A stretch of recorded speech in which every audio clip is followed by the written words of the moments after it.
National interest. National interest aim होते हैं एक सोवरेन स्टेट के जो वो अचीव करने की कोशिश करता है। स्टेट से मतलब यहाँ पे गवर्नमेंट से भी है।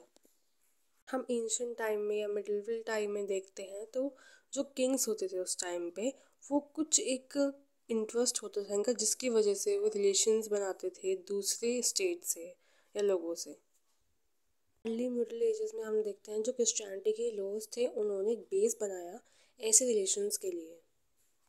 पर जब सेकुलर पावर हाथ में आई उसका इमरजेंस हुआ चर्च में, जो चर्च जो था एज अ एनिमी देखा गया नेशनल इंटरेस्ट के। अगर हम राजा या मोनार्क की बात करें तो उसका पर्टिकुलर इंटरेस्ट उसकी टेरिटरी को होल्ड करने में था, उसे प्रिजर्व करने में था। लेकिन इसको चैलेंज करने के लिए डेमोक्रेसी हमारे सामने आती है जहाँ पे जो प्राइम हमारा मोटिव था या इंटरेस्ट या एम था, गोल था, वो था अपने नेशन के ऑनर को प्रिजर्व करके रखना। यहाँ पे हमने डेफिनेशन और डेवलपमेंट ऑफ नेशनल इंटरेस्ट को पढ़ा।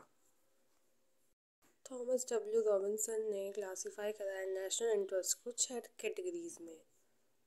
सबसे पहला है प्राइमरी इंटरेस्ट। इसके अंदर हम देखते हैं preservation of physical, political, culture, identity, state की जो है उसको प्रिजर्व करने के लिए ध्यान दिया जाता है। नेशनल सिक्योरिटी इसके एक एग्जाम्पल हो सकती है कि आप बाहरी हमले से कैसे प्रिजर्व करते हैं। ये हमारा सबसे बड़ा डिफेंस जो जिसे हम कहते हैं सबसे प्राइमरी इंटरेस्ट में आता है। सेकेंड कैटेगरी है सेकेंडरी इंटरेस्ट, जिसके अंदर ये थोड़े प्राइमरी इंटरेस्ट से कम इम्पॉर्टेंट होता है पर इतने भी नहीं।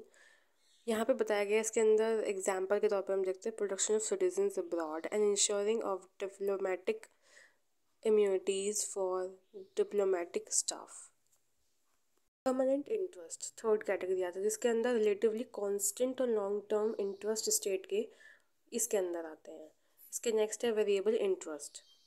इसके अंदर वो इंटरेस्ट आता है नेशन के जो कि कंसीडर किया जाता है as virtual for national good in given set of circumstances. Situation के हिसाब से जो हमारे गोल्स होते हैं वो आते हैं इसके अंदर। जनरल इंटरेस्ट नेक्स्ट कैटेगरी आती है जिसके अंदर पॉजिटिव कंडीशंस जब होती हैं उसके अंदर लार्ज नंबर पे हम नेशंस की क्या अप्लाई कर सकते हैं वो आता है। जैसे ऐसे फील्ड्स में अप्लाई करते हैं जैसे इकोनॉमीज हो गया, ट्रेड हो गया, एक्सेट्रा। नेक्स्ट आता है स्पेसिफिक इंटरेस्ट। इसके अंदर हम देखते हैं जर्नल इंटरेस्ट जो कि डिफाइन करते हैं इन टर्म्स ऑफ टाइम्स और space. Identical interest next category है जिसके अंदर इंटरेस्ट आते हैं जो कि कॉमन होते हैं by number of states. Complementary interest next category है जिसके अंदर वो इंटरेस्ट आते हैं जो आइडेंटिकल तो नहीं होते लेकिन can form basis of agreement on some specific issues. जैसे हम देखते हैं अगर एक स्टेट इन्वॉल्व है वॉर में तो आप अपने साथ और स्टेट्स को भी इन्वॉल्व करते हैं तो वो कॉम्प्लीमेंट्री इंटरेस्ट में आ गया है। कन्फ्लिक्टिंग इंटरेस्ट ये फिक्स्ड इंटरेस्ट नहीं होते या इनमें हम कह सकते हैं कि ये चेंज होते रहते हैं due to force of event and diplomacy. अगर हम बात करें methods of promotion of national interest कि हम नेशनल इंटरेस्ट को कैसे बरकरार रख सकते हैं, ऐसे कौन से मेथड्स हैं जो हम ट्राई करके इसे रख सकते हैं, तो सबसे पहले आता है इसमें कोर्सिव मेजर्स जो हम नाम से ही बता सकते हैं कि यहाँ पे वायलेंस इन्वॉल्व होती है दो स्टेट्स के बीच में या उससे ज़्यादा स्टेट्स के बीच में। सेकेंड आता है अलाइंसेस। अलाइंसेस का आपको मतलब पता ही है, जब हम कोलिशन करते हैं, अलाइंस करते हैं, जैसे हम वर्ल्ड वॉर में देखते हैं, तो यहाँ पे अलाइंस का एक पीसफुल तरीके से पॉजिटिव मैनर में बात करी गई है। फॉर एग्ज़ाम्पल जब आप समूह बना लेते हैं, ग्रुप बना लेते हैं, जैसे G7 की बात करें हम या आसियान, EU, बहुत सारे एग्जाम्पल्स हैं। यहाँ पे हम पॉजिटिव तरीके से बात कर रहे हैं ना कि वॉर के संदर्भ में बात कर रहे हैं।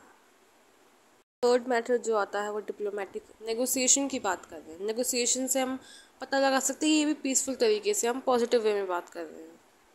यहाँ पे इम्पॉर्टेंट टर्म जो है वो डिप्लोमेसी कहलाती है कि हम डिप्लोमेटिक तरीके से अपने रिलेशंस को बरकरार रख रहे हैं, अपने नेशनल इंटरेस्ट को प्रमोट कर रहे हैं, तो वो थर्ड मेथड में आता है। तो यहाँ तक था हमारा नेशनल इंटरेस्ट का वीडियो। अगर आपको पसंद आया तो प्लीज़ लाइक करें, सब्सक्राइब करें मेरे चैनल को और कमेंट करें कि आपको कौन से और टॉपिक्स पे वीडियोस चाहिए और शेयर भी करें। Thank you.